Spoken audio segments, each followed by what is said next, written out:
Olah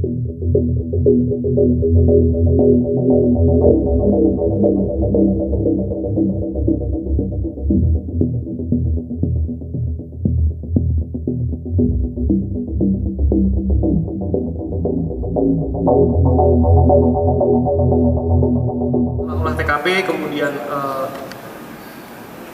pengaman korban. Di sini kami melakukan olah TKP juga di pasca kejadian, termasuk ruangan kerja Kasat Narkoba yang memang secara ini tidak ditemukan hal yang mencurigakan atau lain sebagainya, hanya obat-obatan dan lain sebagainya yang memang sedang kita dalami. Kemudian lanjut dari hasil, nah ini obat-obatan yang ada ini obat sakit ya, maksud kami obat-obatan bukan obat-obatan terlarang atau apa enggak, karena memang beliau sedang dalam masa perawatan akibat sakit batu empedu yang memang setelah pelaksanaan operasi. Jadi ini obat-obatan yang dikonsumsi pasca operasi dan selama perawatan. Lanjut. Kemudian hasil pemeriksaan visum sementara tadi mungkin sudah dilampirkan, tapi mungkin akan lebih jelas nanti dari dokter forensik. Hasil digital forensik nanti mungkin dijelaskan juga dari Puslapor secara lebih detail. Kami hanya menepis bahwa berita-berita yang beredar bahwa tidak ada itu telepon dari orang-orang tidak dikenal dan lain sebagainya.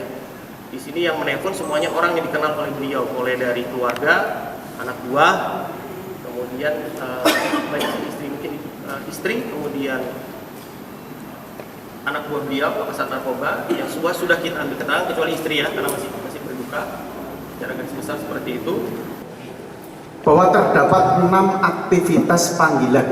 Jadi hanya ada 6 aktivitas panggilan pada hari kejadian. 3 panggilan keluar, 2 miss call, 1 panggilan masuk.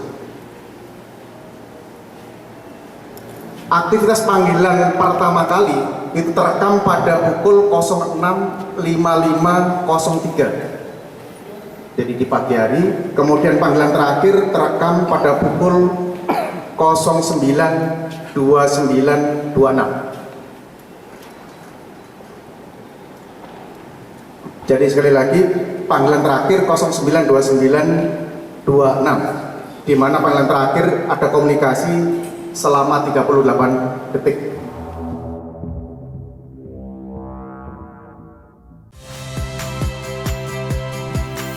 Saya Tifa Solesa.